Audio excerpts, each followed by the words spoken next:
समझ नहीं आ रहा अपने सैलरी इंक्रीमेंट का क्या करूं। बेटा इतना क्या सोच रहा है? अपने म्यूचुअल फंड्स के एसआईपी का टॉप अप करा ले। This is the right time. क्या? समझ में नहीं आया।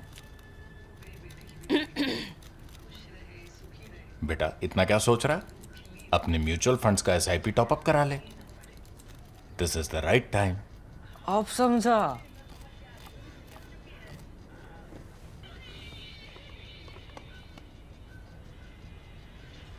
Mutual fund investments are subject to market risks. Read all scheme related documents carefully. Sometimes a day gives you the reason to look at something deeper in our politics, also the evolution of our country and its polity. Today is the 30th anniversary of the day Atal Bihari Vajpayee's first government fell. First government only lasted 13 days. That is something that Congress Party's leader V.N. Gadgil then called a 13-day wonder. It lasted 13 days. There was a very rousing debate in Parliament. Vajpayee government knew that they did not have the numbers. They were not able to shore up others and build a proper NDA with sufficient numbers. So this was foreseen by them that they will fall, but they were making a point. So they fell. That's when we know Gowda came in and then Gujral came in, and after that Vajpayee came back in 1998. 1996, the first Vajpayee government was also still, might have lasted 13 days only, but was still a turning point in India's history because it was the first time a BJP, Jansangh / BJP / RSS leader was sworn in as Prime Minister. When the BJP or what used to be Jansangh had merged itself within the Janata Party in 1977, then the Prime Minister was Morarji Desai. Atal Bihari Vajpayee was then External Affairs Minister and L.K. Advani was Information and Broadcasting Minister. Now Vajpayee was Prime Minister. This was the first BJP-led government in that sense. Lasted 13 days. There was a rousing debate, as I told you. However, what Vajpayee started then came back in 1998. In 1999, he lost power again by one vote. Just as the war in Kargil had started, then Parliament, all parties cooperated so that the government could continue to conduct the war as if nothing had changed in India, and election was held once the war was won and it was over. So that is how the history of those 3 years defined the subsequent 3 decades, and that's what we are looking at now. Just how exactly do you rate the performance of a former Prime Minister of India, that to someone like Vajpayee, or his deserved place in our political history? Because he defined it in many ways. Many of the things he started endure now. Some might have changed a little bit, but his party is much stronger than in his time. When do you make this assessment? You can't do it like today's T20 News or Warrior TV or listicle analysis. आजकल viral के लिए सब लोग listicle analysis करते हैं फटाफट. Something happens, listicle 20 thing, 20 reasons, 10 reasons. Everybody is trying to hit that sweet spot on Google and go viral. And instantly you do this analysis. Then on a scale of 10, where was Nehru, where was Shastri, where was Indira, where was Vajpayee? We are not doing any of that. Nor can we take the cue from Chinese Premier Zhou Enlai, who, when asked by Henry Kissinger in one of their first conversations in 1971, brokered by the Pakistanis, what he thought was the impact of the French Revolution on history, said it was too soon to tell. So again, to repeat, Henry Kissinger asked Zhou Enlai what he thought was the effect of the French Revolution on history, and Zhou Enlai said it was too soon to tell. So a decade or 2 decades, or in this case 3 decades later, is a good time to explore that question. This is the third Narendra Modi government, but very early on, within his first government, he gave us the perfect reason to do so by honoring Atal Bihari Vajpayee with the Bharat Ratna. One key assessment for a full term Prime Minister, particularly a popularly elected one, would be how much of what he willed, began and believed in survived his departure. On that, Vajpayee scores very well indeed. Let's see why. There's been broad continuity in the direction of India's economic and foreign policy. Since then, there's been a little bit of movement this way or that. Sometimes the pace has varied, but the direction has been the same. A leader, therefore, can only change the pace and the width. A leader who followed Vajpayee has only been able to change the pace and the width, but this isn't a big substantive change in mindsets. A big idea that challenges ossified ones and is established so firmly that it is unassailable to future depredations as well. Nehru's liberal pluralism is one such idea. It has many critics now.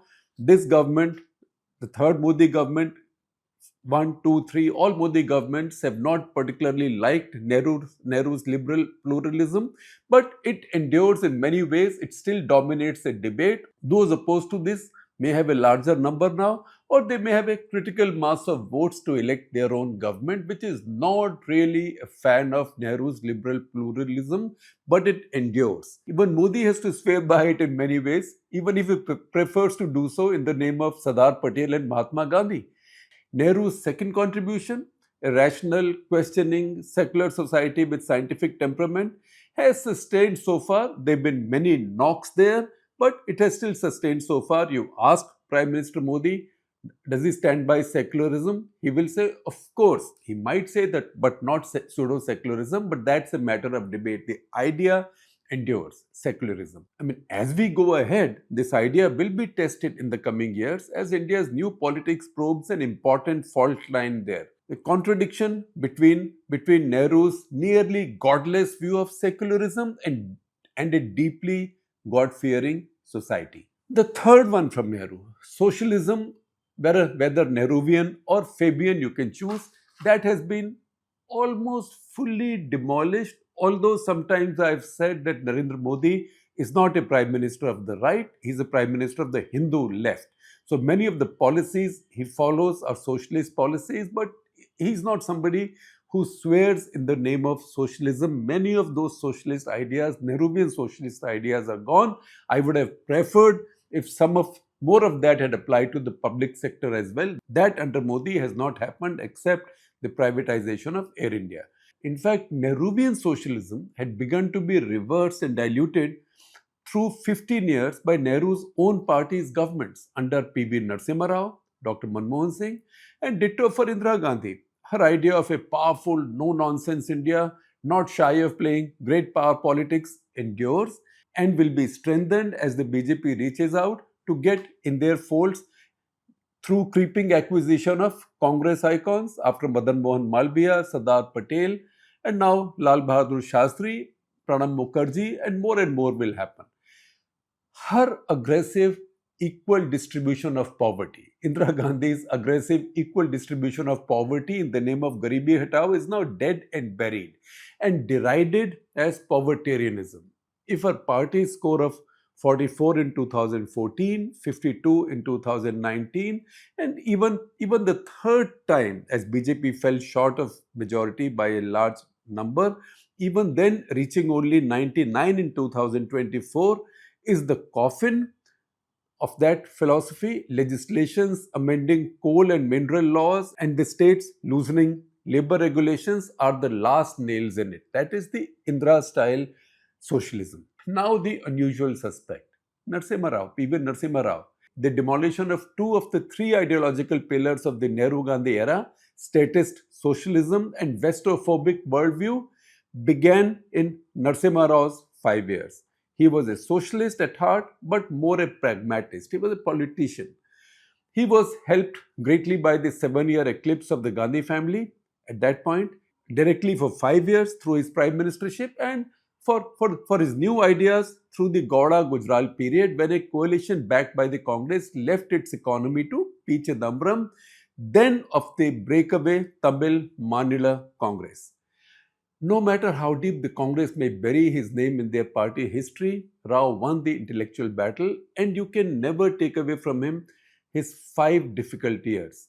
Vajpayee followed in his wake after the short-lived United Front to become the first non-Congress leader to get a 6 years of uninterrupted prime ministership, with one hiccup, as I mentioned earlier, when he was defeated in the Lok Sabha in 1999 by 1 vote and forced to fight yet another election in the same year. This was, by the way, his third election in 3 years, 96, 98, 99. Both Vajpayee and Narasimha Rao were veterans of parliament and had great deal of mutual respect and admiration between them.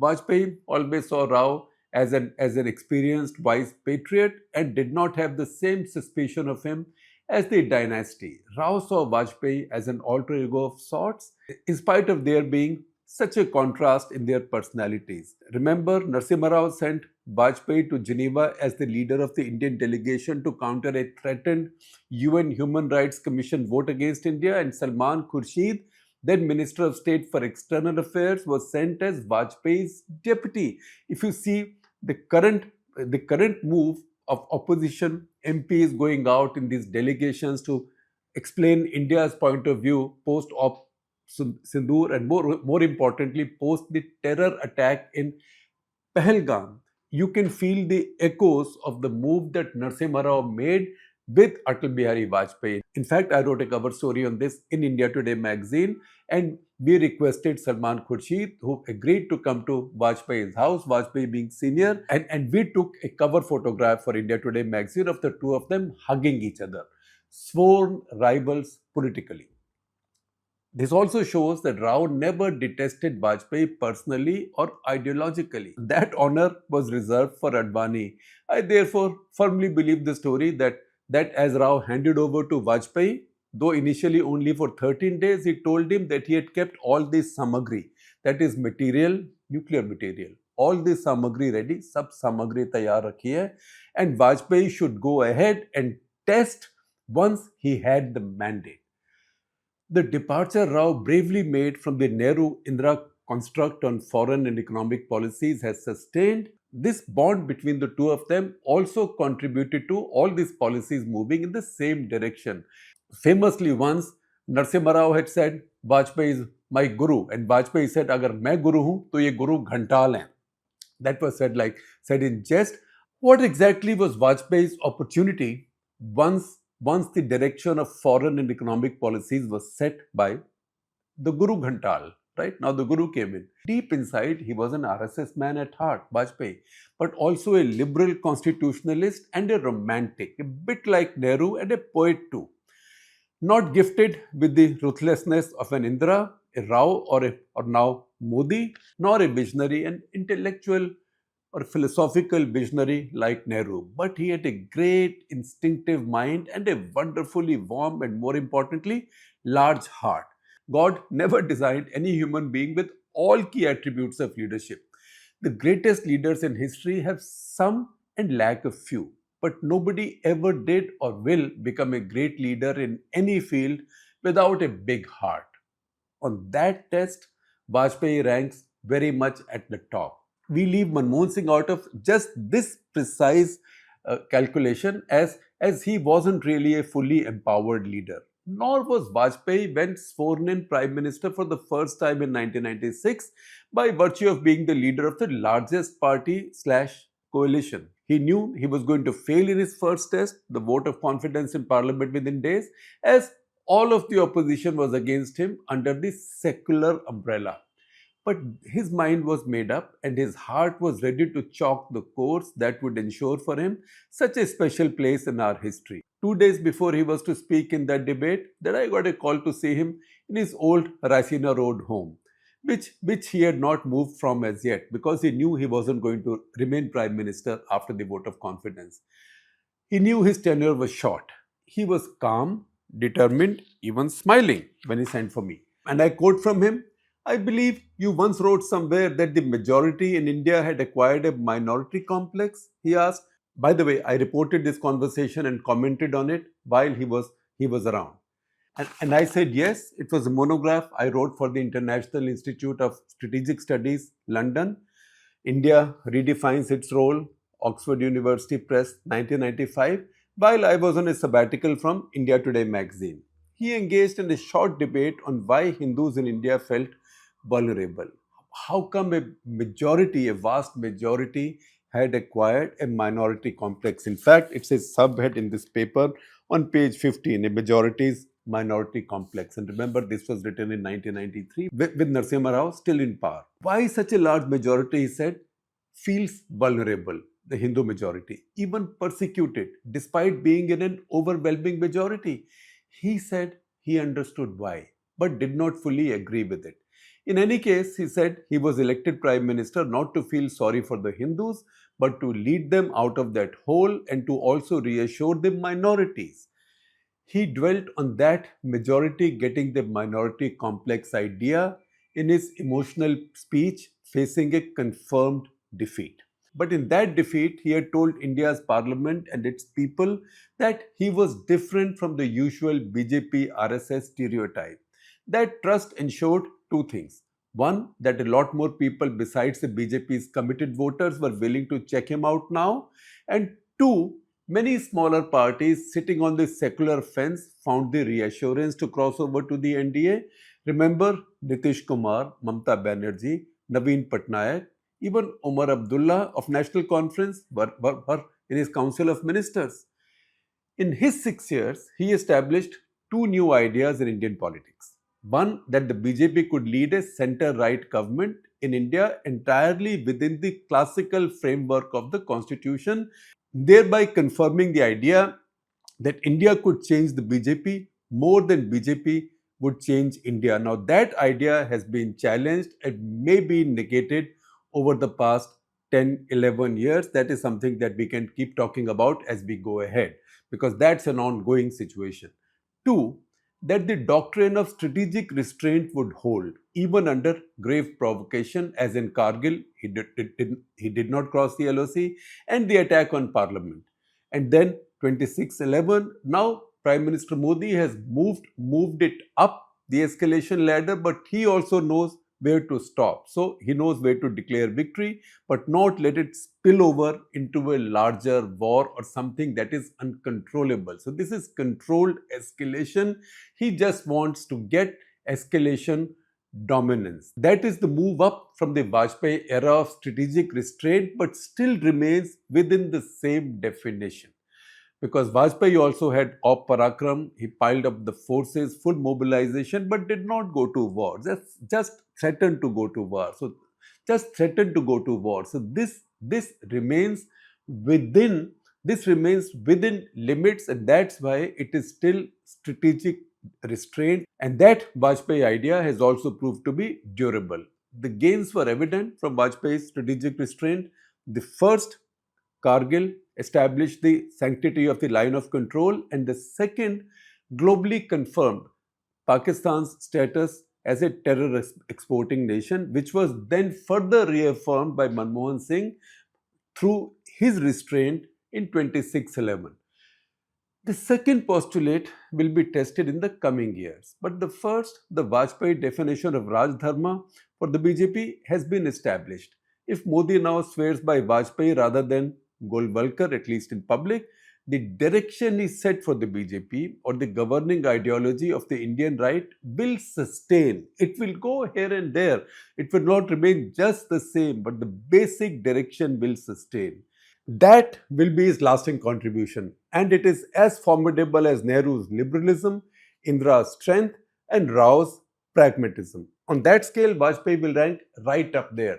30 years after his first government lost power after just 13 days, it gives us a good moment, a good juncture to look at how our politics has progressed since then, and unravel some of the clutter of the last 3 decades. And as we do that, we see that common running thread. And we can see that many of the agenda points that he had said, particularly for India's center right, still sustain.